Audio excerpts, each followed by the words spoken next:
Good morning student. आज आपण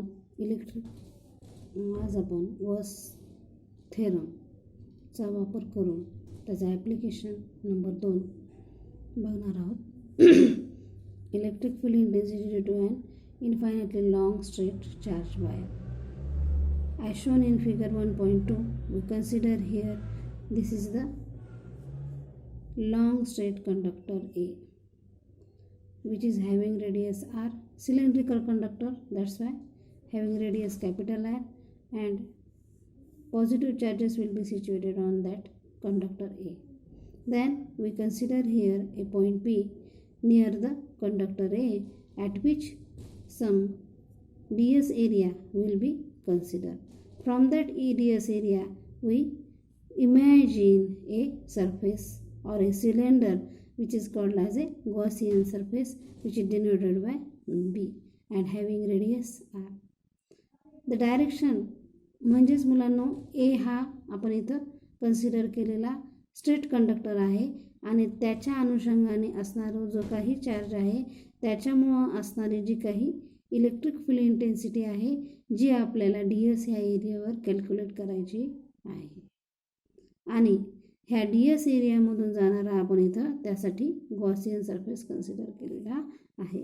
आता ह्याची प्रतिकृती मी मुलांना तुम्हाला दाखवते. हा जो आहे हा कंडक्टर, हा ए कंडक्टर आहे ज्याची रेडियस कॅपिटल आर आहे, त्याच्यावर पॉझिटिव्ह चार्जेस आहेत आणि हा ds ह्याच्या शेजारी असणारा हा ds एरिया, ह्या ds एरियामधून जाणारा हा इमॅजिनरी गॉसियन सरफेस आपण कन्सिडर केलेला आहे मुलांना. ह्याला बी म्हणायचं, ह्याला ए म्हणायचं. तर आता आकृतीत दाखवल्याप्रमाणे as shown in figure 1.2 we consider here a cylindrical conductor A having infinite length r with the radius of the cylindrical conductor, lambda be the linear charge density of conductor A, linear charge density of the conductor A kept in a medium with permittivity epsilon. We know epsilon is equal to epsilon 0 upon k. Consider A point P. आपण आकृतीत पाहिलं की point P consider केला आहे जो की ए ह्या एच्या जवळ आहे, which electrical conductivity is to be calculated. R be the distance between the point P and A. Consider a Gaussian surface or cylinder B which is imaginary and with radius R and length L. Consider a area ds at point P on the Gaussian surface. The angle between direction of E and normal to the surface of the cylinder B ds is 0, means theta is equal to 0 degree. म्हणजे इथं ह्या ठिकाणी मुलांनो आकृतीत दाखवल्याप्रमाणे ds हा normal component ह्याचा dsचा आणि इलेक्ट्रिक फील्ड इंटेन्सिटी जी आहे टोटल त्याची डायरेक्शन आणि ह्याची डायरेक्शन ही काय आहे, एकमेकांना पॅरलल आहे. त्याच्यामुळं इथं मुलांनो हा थीटा जो आहे आपल्याला काय 0 डिग्री मिळालेला आहे. अकॉर्डिंग टू मग कॉस 0ची डिग्री आहे 1, cos 0 degree is equal to काय मिळते आपल्याला व्हॅल्यू 1 मिळते. According to Gauss law we know phi is equal to q upon epsilon 0 is equal to control integration E dot ds. ह्याला equation number 1 म्हणूया. त्यानंतर मुलांना flux d phi through the area is given by d phi is equal to E dot ds is equal to E dot ds into cos theta, but theta is equal to 0 degree, so cos theta is equal to 1 म्हणून d phi is equal to equation काय मिळालं E dot ds. परंतु आपल्याला हे d phi जो आहे हा काय आहे ds मधून जाणारा फ्लक्स आहे, तो कॅल्क्युलेट न करता म्हणजे फक्त तोच नाही कॅल्क्युलेट करायचा, आपल्याला काय करायचं आहे total electric flux through Gaussian surface calculate करायचं आहे. म्हणून ह्या इक्वेशनला आपण काय करूया इंटिग्रेट करूया. म्हणून इक्वेशन काय मिळालं phi is equal to control integration d phi. Control integration d phi phi is equal to control integration d phi म्हणजेच काय ई डॉट डी एस. परंतु इंटिग्रेशन कशाचं करायचं आहे, डी एसचं करायचं आहे. म्हणून आपण इंटिग्रेशनच्या बाहेर काय घेतलं, कॉन्स्टंट घेतलं. म्हणून इक्वेशन मिळालं phi is equal to E into control integration D S. परंतु आपल्याला माहिती आहे control integration D S in this case is equal to 2π RL.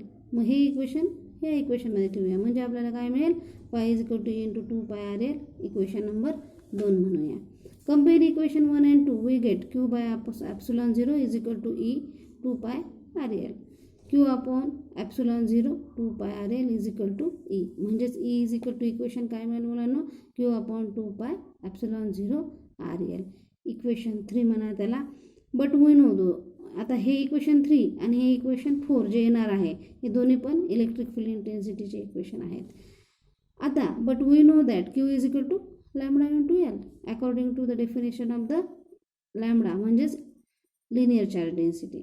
म्हणून इक्वेशन मिळालं Q is equal to lambda L. ही व्हॅल्यू आपण इथे ठेवली म्हणून आपल्याला इक्वेशन मिळालं E is equal to lambda L divided by 2π epsilon 0 RL.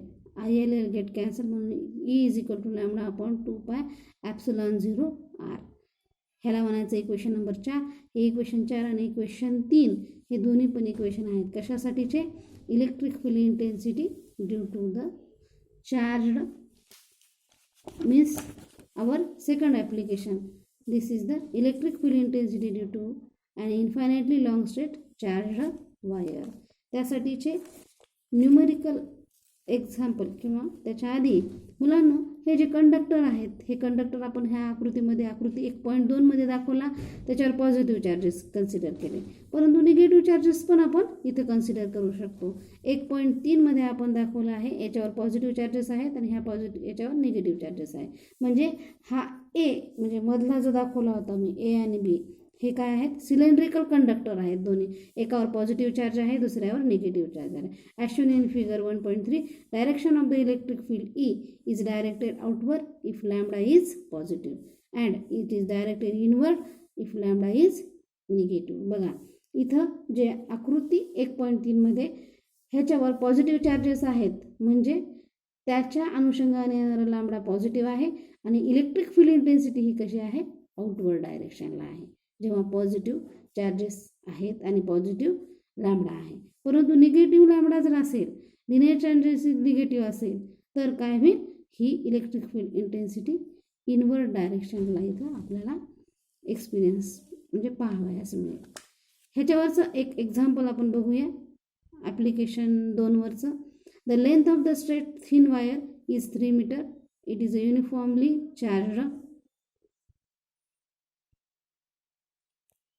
It is uniformly charged with a positive charge of 4 microcoulomb. Calculate the charge density of the wire, the electric field intensity due to the wire at the point 2 meter away from the center of the wire. Problem पुन्हा एकदा मनातल्या मनात वाचा मुलांनो आणि मग आपल्याला data मिळेल. गिवन डाटा ॲप्सिलॉन 0ची व्हॅल्यू आपल्याला माहीत असायला पाहिजे, कधी दिली जाते कधी दिलीही जात नाही, त्यामुळे ती पाठच पाहिजे आपल्याला. आणि ती आहे ॲप्सिलॉन 0 इज इक्वल टू 8 म्हणजे ॲप्सिलॉन 0 म्हणजे काय, permittivity. Permittivity of free space 8.85 × 10⁻12 SI unit. Charge दिलेला आहे क्यू इज इक्वल टू 4 मायक्रोकुलोम म्हणजेच 4 × 10⁻6 कुलोम. लेंथ दिलेली आहे 3 मीटर आणि आर स्मॉल आरची किंमत 2 मीटर दिली आहे. Charge density is equal to lambda is equal to Q by L. मग लॅम्बडा इज इक्वल टू 4 × 10⁻6 भागिले 3 म्हणजे 4/3 × 10⁻6 म्हणजेच लॅम्बडाची किंमत आपल्याला मिळते 1.33 × 10⁻6 कुलोम पर मीटर. मग ई काढायचं आहे आपल्याला. E is equal to formula काय, लॅम्बडा अपॉन 2π ॲप्सिलॉन 0 R. आता लॅम्बडाची किंमत, 2πची किंमत, ॲप्सिलॉन 0ची किंमत आणि आरची किंमत सगळ्यांची किंमती आपल्याला माहिती आहेत त्या ठेवूया. ई इज इक्वल टू 1.33 × 10⁻6 ही झाली लॅम्बडाची किंमत म्हणजेच लिनियर चार्ज डेन्सिटीची किंमत. नंतर 2 × 3.14 पायची किंमत ही झाली 8.85 × 10⁻12 ही झाली किंमत ॲप्सिलॉन 0ची गुणिले आर म्हणजे 2.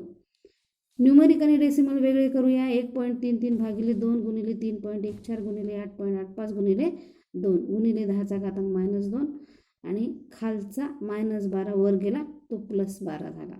म्हणून 1.33 भागिले ह्या त्या सगळ्यांचा गुणाकार येतो 111.156 गुणिले 10⁻⁻6 म्हणजेच ह्याचा जर भागाकार केला तर आपल्याला मिळेल 0.0196 × 10⁻6 म्हणजेच 1.1 2 इकडं आणला पॉईंट आपण गुणिले 10⁻4 न्यूटन पर कुलोम ही त्याची काय झाली व्हॅल्यू झाली. अशा प्रकारे हा एक न्यूमेरिकल प्रॉब्लेम आपण इथं सोडवलेला आहे मुलांना. आणि एक प्रॉब्लेम मी तुम्हाला होमवर्कसाठी देत आहे. तर होमवर्कसाठी प्रॉब्लेम जो आहे तो लिहून घ्या. ह्याच्या नोट्स पण तुम्हाला पाठवणार आहे मी. The length of the straight thin wire is 1.5 metre. It is a uniformly charged with a positive charge of 5 micro coulomb. Calculate the charge density of the wire.